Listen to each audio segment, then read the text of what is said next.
Bonjour et bienvenue dans Prière Inspirée et bienvenue également en 2018. J'ai la grâce de recevoir pour cette semaine spéciale, une semaine où nous allons prendre 5 résolutions pour l'année 2018. Et j'ai la grâce de recevoir mon beau-frère, Gwen Dresser. Gwen, bienvenue. Oui, merci. Donc, tu es marié avec ma sœur. C'est ça.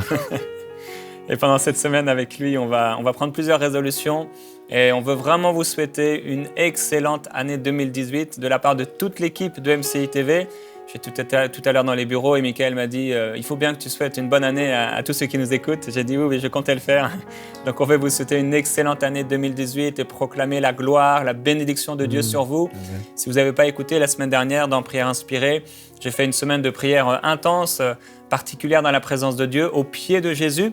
Et si vous n'avez pas eu le temps de vous consacrer pendant ces émissions, alors vous pouvez les réécouter sur enseigne-moi.com. Cette semaine, on va donc prendre 5 résolutions pour une année avec Dieu. Aujourd'hui, on va prendre une résolution pour que ce soit une année d'adoration. Demain, on prendra la décision que ce soit une année d'évangélisation. On va voir que le témoignage, c'est quelque chose de super, de glorieux que vous pouvez vivre. On parlera aussi de prendre une année de consécration comme résolution, une année de sanctification et une année pour marcher dans l'amour. Gloire à Dieu, on est bénis d'être là aujourd'hui et pendant cette semaine avec Gwen, de pouvoir partager ces résolutions avec vous parce qu'il faut qu'on puisse s'approcher de plus en plus du Seigneur Jésus-Christ et l'aimer comme il le mérite. Il est tellement glorieux, il est tellement merveilleux. Et la semaine prochaine, j'aurai l'occasion de faire dans Prière Inspirée une semaine pour les couples avec mon épouse Annabelle. Donc cette semaine, c'est avec mon beau-frère Gwen. Et on croit que la bénédiction de Dieu va se répandre sur votre vie. Aujourd'hui, on veut donc prendre la résolution que ce soit une année d'adoration. Amen. Et Gwen, tu es un chantre. Tu es un homme oint pour adorer. Merci. Et tu as reçu une onction particulière pour ça. Dieu m'a appelé à servir dans le ministère de louange. Et Dieu m'a oint pour accomplir ce service. Je me souviens qu'un jour, j'ai reçu cette révélation. J'avais déjà eu la révélation que j'étais appelé au service. Et j'ai eu cette révélation que j'étais oint pour accomplir ce service. Alors, il y en a pour certains, ça peut paraître orgueilleux ou prétentieux, mais ça ne venait absolument pas de moi. Et je le sais, je l'ai su justement à ce moment-là que ça ne venait pas de moi. Et j'ai su que cette onction reposait sur ma vie pour accomplir les œuvres que Dieu a préparées d'avance pour ma vie, pour ma destinée. Donc oui, je suis un adorateur. Et j'aime adorer, j'aime passer du temps dans la présence de Dieu, j'aime la présence de Dieu. Je désire tous les jours vivre la présence de Dieu. C'est une vie, en fait, c'est comme un moteur pour moi. Mon cœur bat pour vivre la présence de Dieu, pour connaître Dieu, pour passer du temps dans sa présence. Et tu le sais aussi bien que moi, parce que toi aussi, tu es un adorateur, que si on n'a pas cette vie avec Dieu, cette vie d'adoration, on se sent justement vide. On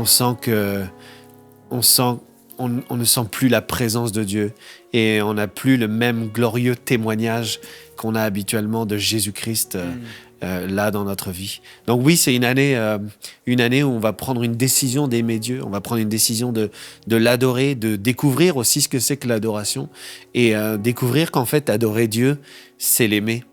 Et aimer Dieu, c'est l'adorer. Et ça a l'air de pas grand-chose comme ça, mais c'est puissant. C'est vraiment puissant parce que à partir du moment où on aime Dieu,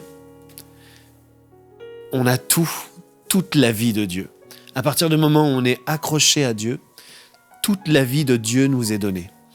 Toute sa vie, toute sa révélation, tout nous est communiqué à partir du moment où on l'aime.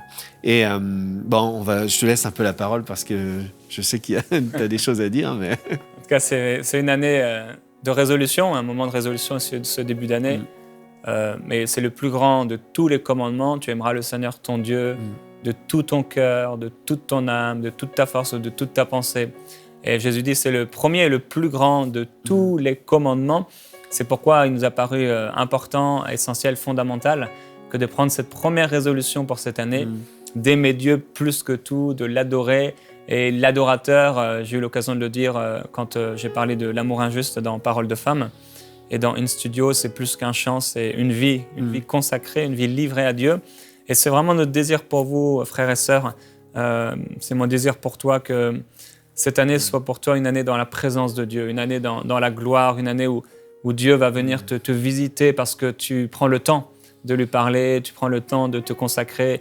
Et je crois que ça va être une année où la gloire de Dieu va se manifester plus qu'auparavant. Et aussi une année, nous le savons, on ne sait pas ce qu'un jour peut enfanter. Et on va traverser des épreuves et des difficultés. Et quand Dieu m'a parlé à propos de l'amour injuste, en 2014, où il m'a mis à cœur d'écrire ce livre, L'amour injuste, comment aimer Dieu comme il le mérite, Dieu m'a ouvert les yeux sur des choses que j'avais vues dans ma propre vie, que j'avais pu aussi voir dans la vie de plusieurs personnes, beaucoup de croyants, où souvent Dieu n'est pas le premier, on met Dieu là où on a le temps, Dieu passe après beaucoup de choses. Et il y a des questionnements qui sont montés en moi, mais pourquoi les croyants sont si injustes dans leur amour pour Dieu? Pourquoi les croyants mettent toujours Dieu ou souvent au second plan ou au troisième plan dans leur vie? Et Dieu a commencé à partager en moi son cœur, un cœur de père, un cœur, mais plus que de père, un cœur d'époux, un cœur d'époux, mais aussi un cœur meurtri. Il m'a partagé comment il a été depuis la nuit des temps abandonné, trahi, accusé, et il a commencé à partager son cœur avec moi, la façon dont souvent on l'abandonne, on le met de côté. Et au début d'année, c'est bien de prendre cette résolution parce qu'il va se passer beaucoup d'événements. Et entre autres, quand je parle sur le chapitre L'Éternel abandonné, je parle de la révélation du prophète Jérémie, où Dieu vient auprès de son peuple et il dit « Mais pourquoi mon peuple m'a abandonné ?» en parlant de la fiancée et des épreuves qu'on peut traverser dans nos vies et qui sont souvent finalement le commencement de l'abandon de Dieu et des difficultés qu'on peut vivre et qui nous font finalement commencer à accuser Dieu et tout ça. Et quand j'ai écrit ce livre, Gwen, je t'avais partagé un peu la vision, le thème de ce livre, et ça fait écho dans ton cœur. Ça fait écho. Par rapport à ta vie aussi. Ça fait écho dans mon cœur parce que j'ai tout de suite ressenti le cri du cœur de Dieu. Quand Dieu parle à un serviteur, quand Dieu communique son cœur, c'est plus facile au serviteur de le communiquer ensuite parce que c'est par révélation qu'il a reçu. Et moi, ça m'a parlé comme la voix de Dieu. Et c'est aussi ça le ministère du prophète, c'est qu'il parle comme la voix de Dieu. Donc quand on entend la voix de Dieu, on ne peut pas rester insensible. Et jusqu'à aujourd'hui, je reçois encore... c'était en 2015 que tu m'as demandé d'écrire ce chant. Et, 2014-2015. Et je revenais d'une très longue période d'abandon où j'avais aimé le Seigneur d'une manière vraiment injuste, où je l'avais accusé, où je l'avais rejeté. J'en parle dans Mon Jean chez vous, dans une émission. Je parle vraiment comment j'ai rejeté Dieu, comment j'ai rejeté son amour. Mais en 2015, donc, j'ai écrit ce chant donc, avec toi, et puis selon la vision que tu avais reçue. Et ce que j'aime vraiment dans ce chant, c'est qu'il commence comme ça, toi. Et je trouve que c'est puissant parce que ça place tout de suite les choses. C'est toi, c'est Dieu qui nous a aimés en premier. Dieu nous a aimés en premier, Dieu était là avant. Et puis ce chant dit « Toi qui m'as façonné ». Donc le début, c'est Dieu, et juste après, c'est comment il m'a façonné, comment il m'a créé pour être aimé et pour l'aimer. Et dans cet amour, dans cette relation, il y a une personne qui a abandonné l'autre, il y a une personne qui a trahi l'autre, il y a une personne qui l'a délaissé, et il y a une personne qui s'est retrouvée seule, qui s'est retrouvée sans cette personne qu'il avait créée pour l'aimer. Et cette personne, c'est Dieu. C'est Dieu qui a été trahi, c'est Dieu qui a été délaissé. Et jusqu'à aujourd'hui, je reçois... presque tous les jours, mais au moins toutes les semaines, des témoignages de gens qui m'écrivent et qui me disent « Mais ce chant que vous avez écrit, c'est mon histoire. » Alors que ce chant, c'est mon histoire, mais je sais aussi que c'est l'histoire de beaucoup. Je dis « Tu ne cessais de crier dans le désert que tu m'aimais, que je revienne à toi. » Et Dieu ne cesse de crier encore aujourd'hui vers ses fils. Et c'est une voix puissante. Et je prie qu'aujourd'hui, vous puissiez le voir, vous puissiez même en avoir cette vision de cette voix dans le désert qui traverse les moments secs, les moments arides, qui traverse les moments où vous êtes seul, les moments où vous pleurez, parce que j'ai eu des moments où j'ai pleuré moi-même, les moments où vous péchez, parce que j'ai eu des moments où j'ai péché moi-même. Que cette voix, qu'elle soit comme une vision dans le cœur de ceux qui nous regardent, du cœur de Dieu qui crie dans le désert. C'est une voix qui crie: reviens mon fils, reviens ma fille, je t'aime, je t'ai façonné, j'avais un plan merveilleux pour toi, reviens, je n'ai pas abandonné ce plan, j'ai tellement misé, et Dieu a tellement misé sur nous. Et donc je disais je reçois encore des dizaines et des dizaines de témoignages et des centaines même de témoignages où les gens me disent ce chant m'a rappelé au cœur de Dieu, et certains même ont rencontré le Seigneur au travers de ce chant. Je dis gloire à Dieu pour cela, mais beaucoup en ayant entendu cette voix se sont dit: mince, je dois peser sur la balance, qu'est-ce que je vais devoir abandonner, qu'est-ce que je vais devoir faire, qu'est-ce que ça va être lorsque je vais décider de revenir à Dieu. Et moi je me suis posé cette question-là parce que j'étais loin de Dieu et Dieu m'appelait, j'entendais sa voix et je disais: mais qu'est-ce que je vais faire? Je vais devoir abandonner ceci, je vais devoir abandonner cela, je vais devoir faire comme ci, je vais devoir déménager, je vais devoir faire un tas de choses. Mais aimer Dieu en premier. Juste prendre la décision d'aimer Dieu, de se dire: aujourd'hui, je vais simplement aimer Dieu. Je ne vais pas calculer ce que demain je vais devoir faire, ce que demain je vais devoir dire, ce que demain je vais devoir prendre comme décision. Aujourd'hui, prenons la décision simple et la résolution d'aimer Dieu tout au long de l'année. L'aimer. Et aimer Dieu, c'est tout. C'est tout. Je suis passionné. C'est tout. Ça répond à toutes les autres questions qui viendront derrière. Ça répond à toutes les circonstances qui vont suivre, toutes les conséquences. Ça répond à tout. Aimer Dieu, c'est la première chose. C'est pas juste dire demain, vu que maintenant, aujourd'hui, j'ai réalisé que Dieu m'appelait, je vais retourner à l'église. Vu que j'ai réalisé que Dieu m'aimait, je vais commencer à donner ma dîme. Vu que j'ai réalisé que Dieu m'aimait, je vais me séparer de cette relation qui n'est pas bonne pour moi. Certes, ces choses sont bonnes, mais la première des résolutions, c'est aimer Dieu. Aimer Dieu. La Bible dit: souviens-toi de ton premier amour.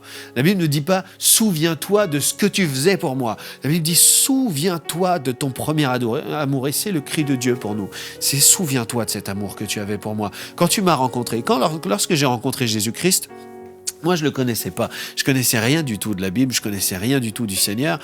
J'avais 22 ans. J'avais pas grandi dans une famille chrétienne. Mais la première chose que j'ai vécue dans la révélation de Jésus-Christ, c'était son amour pour moi. Et Dieu dit: souviens-toi de ton premier amour. Et je me suis souvenu aussi de cet amour que j'ai eu pour lui, sans savoir qu'il était puissant pour me guérir, sans savoir qu'il était puissant pour me bénir, pour me faire marcher dans une prospérité, pour me faire marcher dans un tas de bénédictions. Juste l'aimer. C'était tellement puissant. Et lorsque Dieu nous dit: souviens-toi de ton premier amour, il dit: souviens-toi juste de ce moment-là. C'était un moment plus important avant même que je ne te guérisse, avant même que je sois pour toi l'Éternel qui te guérit, l'Éternel qui te bénit, l'Éternel qui te délivre. J'étais juste l'Éternel, celui que tu aimais. Amen. Amen. Amen. C'est une puissante résolution à prendre aujourd'hui. Et Gwen va avoir l'occasion de chanter aujourd'hui ces paroles et ce chant, et je crois que ça va toucher plusieurs parmi vous. Sa présence va descendre sur vous. Il faut se décider à aimer Dieu de tout notre cœur. Et je ne sais pas ce que vous pouvez traverser en ce moment, ce que vous pouvez rencontrer comme situation, mais je sais que Dieu a un plan pour votre vie. Et peut-être vous avez rétrogradé, peut-être vous avez abandonné votre premier amour, peut-être que vous êtes en train de passer à côté du plan de Dieu pour votre vie. Mais en cette nouvelle année, prenez la décision de l'aimer, juste l'aimer comme Gwen a partagé, juste l'aimer pour qui il est, l'adorer, que votre vie puisse le glorifier. Ça doit être votre résolution, ça doit être ce qui anime votre cœur. Quand cette nouvelle année, quand cette année, nous puissions vraiment l'adorer, que chacun de nos jours, ce soit une rencontre avec lui, qu'on puisse prendre la décision quotidiennement de s'approcher de lui et de le glorifier. Alléluia. Je vais te laisser, Gwen.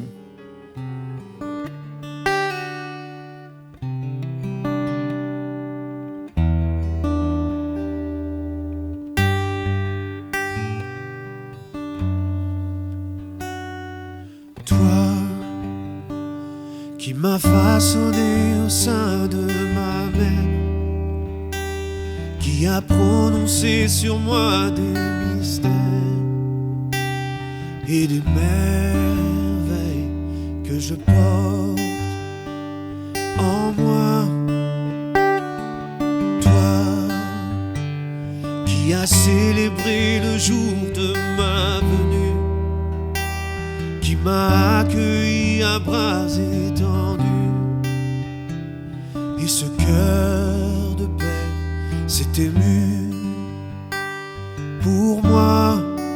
Oh, toi qui m'as vu te renier pour me perdre, tu ne cessais de crier dans le désert que tu m'aimais, que je comptais pour toi.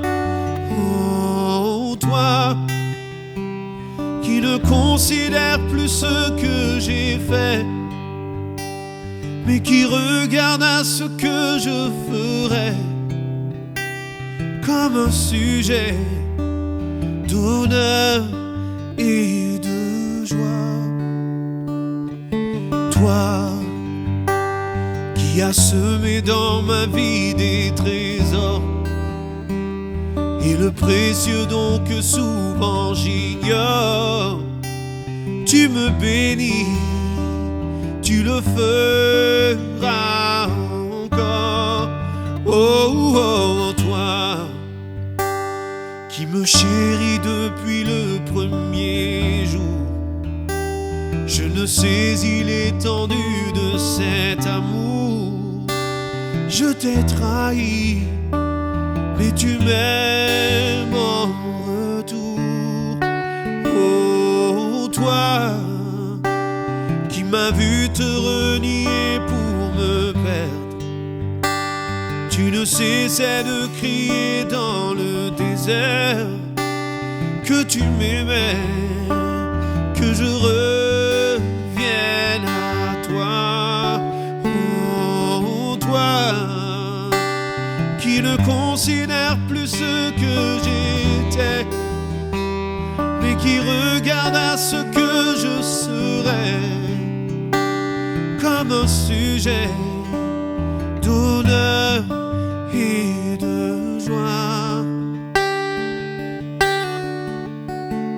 Tu m'as élevé comme un fils, aimé de tout ton cœur. Je t'ai rejeté tant de fois, je t'ai si peu considéré, souvent même accusé, rejetant mes erreurs sur toi. Tu as mis ton nom sur mes lèvres pour que je le célèbre. Je l'ai oublié tant de fois. Malgré tout l'amour que j'ai eu, tout ce que j'ai reçu, je n'ai pas eu d'égard pour toi. Mais dans mon amour injuste, tu m'as sauvé.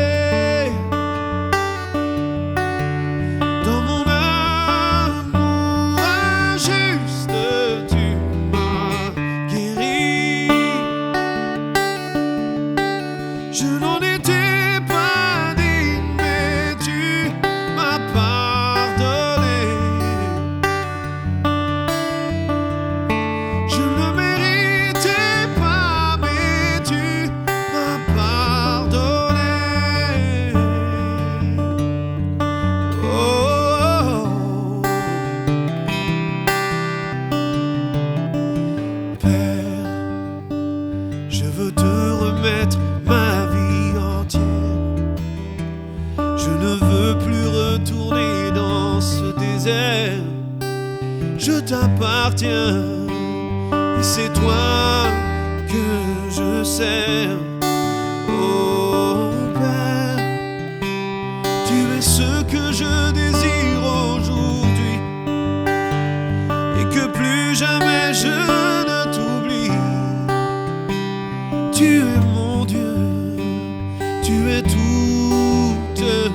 ma vie,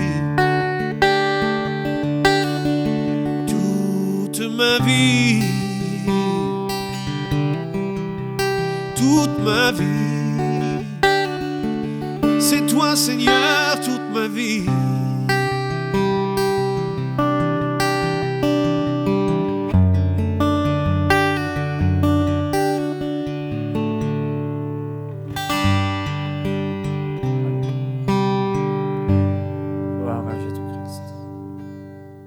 Père, je te remercie pour ton amour extraordinaire, ton amour intense pour nous.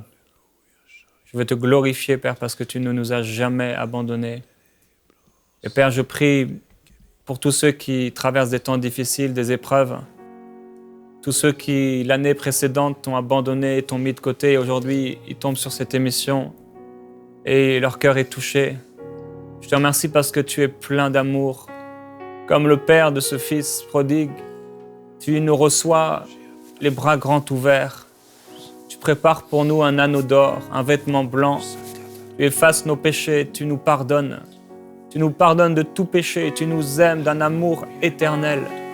Je te remercie d'être un si bon Père. Et beaucoup te voient comme un maître dur et méchant. Beaucoup te voient comme le reflet de leur propre cœur, méchant, dur, comme un peuple esclave, un peuple qui abandonne. Mais tu n'es pas un Dieu qui abandonne. Tu es prêt à remuer la terre, les cieux. Tu l'as fait en envoyant Jésus-Christ. Tu es prêt à envoyer tes prophètes. Tu envoies ta parole. Tu envoies des hommes et des femmes autour de nous pour nous ramener à toi, pour nous rappeler vers toi. Et tu nous montres que te suivre, t'aimer, c'est la plus grande, la plus glorieuse des choses, la chose la plus merveilleuse qu'on peut vivre.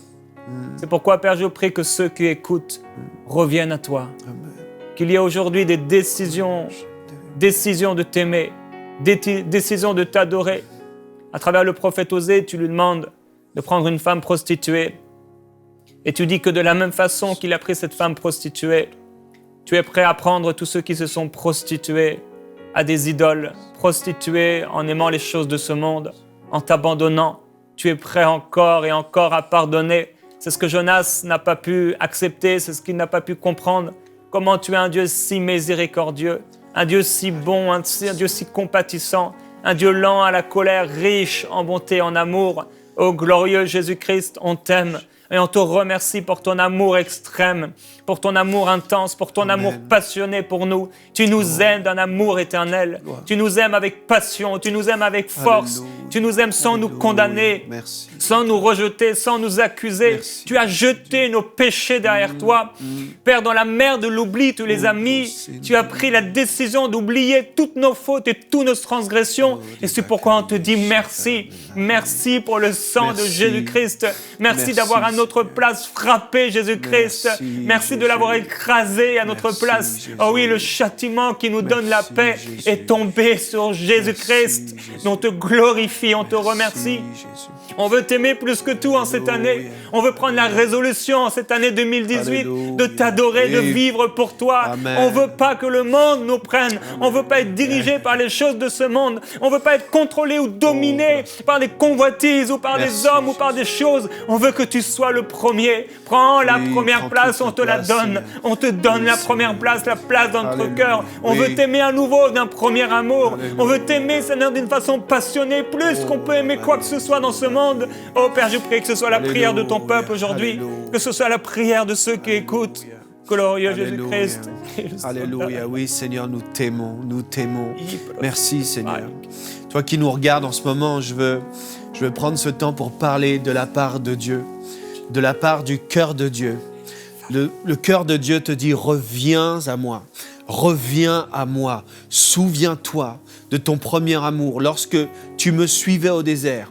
Le cœur de Dieu, le cœur du Père qui te cherche depuis toutes ces années, depuis tout ce temps. Il t'a vu lorsque tu as donné ta vie, lorsque tu as avancé, lorsque tu t'es avancé dans cette église, lorsque tu t'es avancé jusque sur le devant, c'était difficile pour toi, tu l'as fait, mais tu as voulu accepter le Seigneur. Peut-être que tu l'as fait timidement, mais Dieu a vu que tu l'aimais, Dieu a vu que tu t'es agenouillé pour lui, Dieu a vu que dans ta chambre, tu lui as dit, viens Seigneur. Dieu a vu quand tu l'as accepté comme sauveur. Dieu a vu toutes ces choses-là. Il n'a pas oublié, il ne t'a pas abandonné. Il te dit, reviens à moi, reviens à moi. Décide maintenant d'aimer Dieu. Décide de le replacer à la première place. Décide aujourd'hui, même à cet instant où tu regardes cette émission, de dire, Seigneur, reviens dans ma vie comme tu étais au premier jour où je t'ai rencontré, où tout paraissait si simple, où tout paraissait si glorieux, où toute ta lumière pouvait jaillir dans ma maison, où dans mon cœur il n'y avait que cette lumière et c'est toi qui éclairais. Dis-lui, Seigneur, reviens, viens. Dieu ne t'a pas abandonné, Dieu ne t'a pas oublié, Dieu ne t'a pas délaissé, Dieu ne te condamne pas. Lorsque j'étais loin du Seigneur, lorsque je gaspillais son héritage, lorsque je gaspillais l'héritage de mon Père, le Saint-Esprit venait sur moi.